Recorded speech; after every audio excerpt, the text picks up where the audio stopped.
Tita duties muna nga itong si Jinky Pacquiao.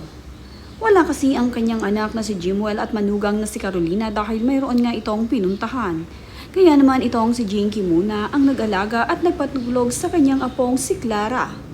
Habang pinapatulog naman nga ni Jinky Pacquiao ang kanyang apong si Clara, ay isinasayaw-sayaw niya ito upang mahimbing nga ang maging tulog ng kanyang apong si Clara.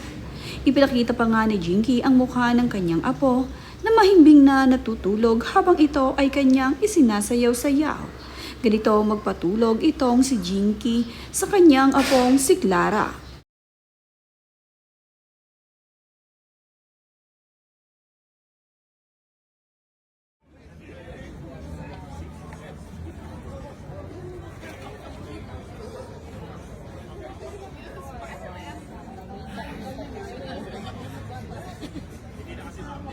Kaya ba ni sa ganahan ng ano?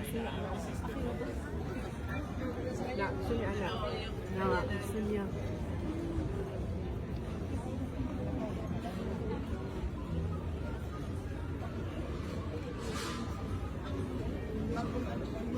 Yeah, you're so pretty. Ay, hindi kamay niya talaga, oh. Ala.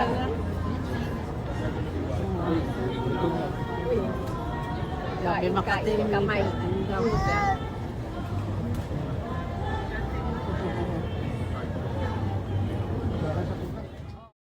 Magising naman na nga itong si Baby Clara ay ito namang si Queenie ang humalili sa kanyang mommy Jinky. Dahil nangawit na nga ang kamay at braso ni mommy Jinky sa pagbuhat sa kanyang apo, ay ito namang si Queenie ang mag-aalaga sa kanya habang iniintay ang kanyang Kuya Jimwell at ang kanyang ate Carolina.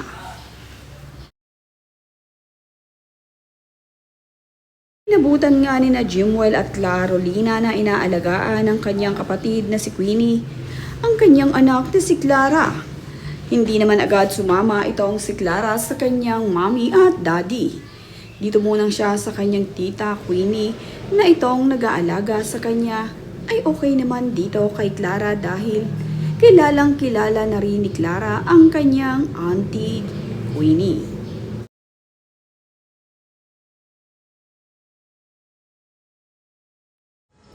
Pasadena?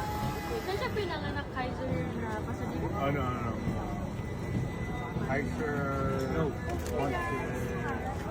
Kaiser Montebello, right? No. Kaiser Baldwin Park. There you go.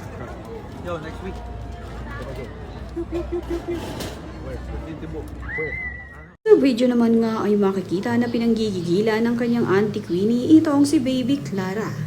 Nakakagigil naman kasi talaga itong si Clara.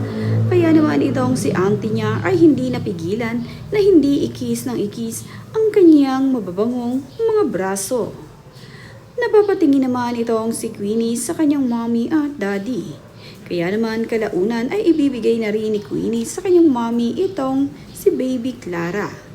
Namiss na nga yata ni Clara ang kanyang mommy kaya naman gusto na niyang sumama rito.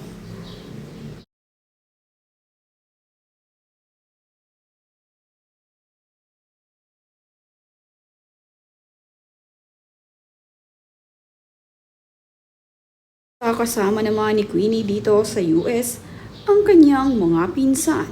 Kaya naman habang nandirito sila ay hindi sila naiinip dahil sila naman nga ang magkakabonding.